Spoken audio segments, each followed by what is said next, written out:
महाराष्ट्र की उपराजधानी नागपुर को संस्कार धानी के रूप में स्वीकार्यता बढ़ रही थी, लेकिन युवाओं के कारण इसमें ग्रहण लगता नजर आ रहा है। पश्चिमी देशों में प्रचलित भोंडापन यहां शगल बनता जा रहा है। फोन से लेकर लैपटॉप तक एक क्लिक पर उपलब्ध यौन सामग्री युवा मन में सेक्स का ओवरडोज उड़ेल रही है। नतीजा मानसिक और शारीरिक विकृति तक पहुंच गया है। फिर ये नशाखोरी से लेकर यौन अपराध तक के रूप में सामने आ रहे हैं। परामर्श केंद्रों में 14 से 16 की उम्र के युवाओं की काउंसलिंग के मामले तेजी से बढ़ रहे हैं, जो सब कुछ भूलकर भविष्य को अनदेखा कर रहे हैं। हैरत यह है कि 70% मामले ऐसे हैं जिसमें हाई स्कूल व इंटर में पढ़ने वाले बच्चों से जुड़े हैं। विपरीत लिंगी सेक्स की प्रति आकर्षण उनकी जिंदगी में ग्रहण लगा रहा है। आंकड़े बताते हैं कि सिर्फ नागपुर जिले में लगभग 3.5 साल में अपने अपने घरों से कुल 317 लड़कियां घर से भाग निकली। इसमें सिर्फ पिछले 1.5 साल में 133 लड़कियों ने घर बार छोड़ दिया।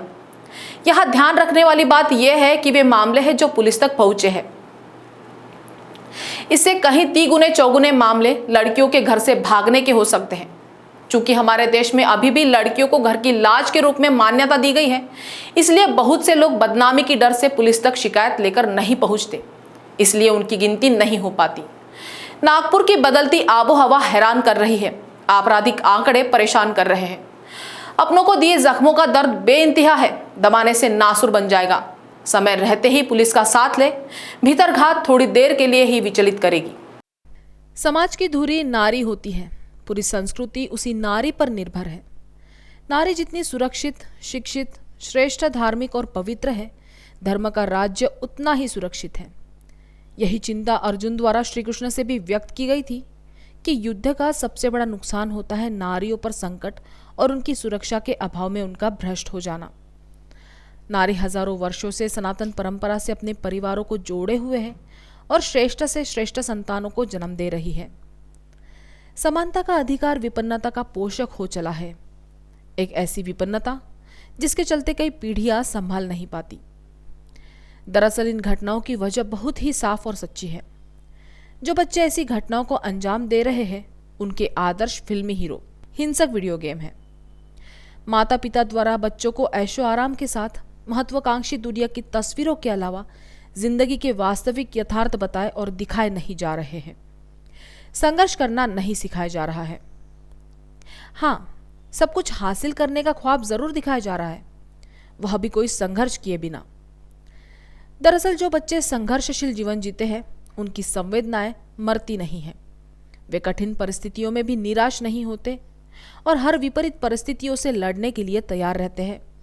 कुछ घटनाओं के पीछे शिक्षा और परीक्षा का दबाव है, तो कुछ के पीछे मात्र अभिभावकों और अध्यापकों की सामान्य सी डांट।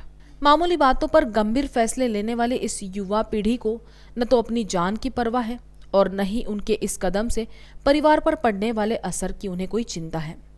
आंकड़े बताते हैं कि नागपुर जिले में वर्ष 2018 में 102 लड़कियां कतिपय मामले में घर से भाग निकली। पुलिस ने 97 को खोज निकाला और उन्हें परिजनों के सुपुर्द कर दिया, जबकि 5 लड़कियां खुद घर लौट आई। इसी प्रकार 2019 में 126 लड़कियां घर से भाग निकली। पुलिस ने इनमें से 112 को ढूंढ निकाला और 14 खुद लौट आई। वर्ष 2020 में 89 लड़कियां भागी तो पुलिस ने 78 को ढूंढ निकाला और 2 अपने आप ही वापस आ गई।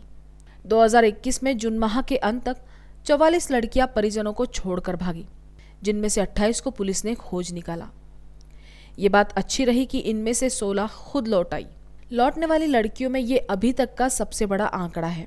जानकार मानते हैं कि सोशल साइट्स पर पॉर्न साइट्स के प्रति बढ़ते आकर्षण से भी कच्ची उम्र के युवा भटक रहे हैं। अधिकतर युवा ऐसे हैं जो शिक्षा के अभाव में गलत कामों में लिप्त हो रहे हैं। उन्मुक्त पूंजीवाद और व्यक्तिवाद की देन परिवारों के टूटने का कारण बनती जा रही है। शहरों के साथ ही कस्बों में भी असंख्य लड़के लड़कियों की भीड़ बढ़ती जा रही है, जो अपनों के ही बीच पराये हो जाते हैं। जिन माँ बाप ने वृद्धावस्था का सहारा मानकर लाड़ प्यार और शिक्षित करने में अपने जीवन की खुशियों की बलि चढ़ाकर शिक्षित दीक्षित किया, खुली छूट दी और सोचा कि उनके बच्चे मर्यादाओं परंपराओं का निर्वाह करते हुए घर, परिवार, समाज और देश को उन्नत बनाने में सफल होंगे, परंतु सब कुछ विपरीत हो रहा है। बड़े बड़े कॉम्प्लेक्स के बेसमेंट इत्यादि में नशे के अड्डे संचालित हो रहे हैं, फिल्म स्टाइल में रंगीन लाइट, डीजे की धुन पर थिरकती युवा पीढ़ी। अय्याशी के पहले पायदान पर पैर रखने का मतलब ऊपर चढ़ना नहीं, खाई में गिरना ही है। न जाने क्यों पुलिस और आला अधिकारी इन सारी चीजों को नजरअंदाज कर रहे हैं। अभिभावकों से अपील है कि वो अपने बच्चों पर कड़ी नजर रखें, मासूम बच्चों को इनमें संलिप्त होने से बचाएं। हर बार प्रशासन पर ही सारा ठिकरा न फोड़े।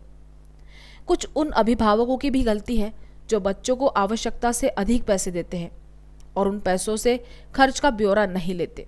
किशोरों की संगति एवं उनके कार्यों पर नजर रखे, उनसे मित्र जैसा व्यवहार रखे, तर्कों के साथ उनके भावनाओं को आहत किए बगैर उनकी समस्याओं का निवारण करे। उपाय काउंसलिंग भी है।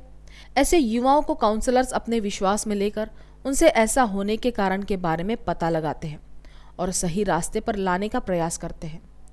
साथ दे, क्योंकि पीढ़ियों को बचाने की भारी जिम्मेदारी आपके ही ऊपर है।